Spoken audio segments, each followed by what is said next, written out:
ka daina ganin kana wani fiffiƙewa kana wani abu billahi allazi la ilaha illa hu ya madara in kika sake kika ga kalmar da tun so rai wallahi na rufe ido wallahi abin da ne mutu kwanakin baya Allah sai na maimaita ma wallahi na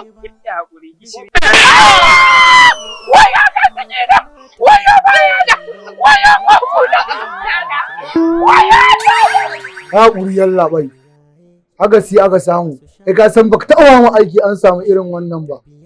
Akasi? Wani irin akasi kake magana?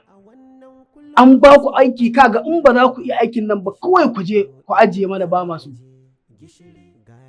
Yaya, wai ina ka je tun ɗazi ina ta jiran ka baka dawo ba. Wallahi Kabir ne ya kira ni. Na je wajensa mun je police station. Police station kuma yaya? An ga gishirin ne? Ina fa, wallahi ba a gan shi ba. Mun je wai sun ce sun samu labarinsa, amma har yanzu shiru.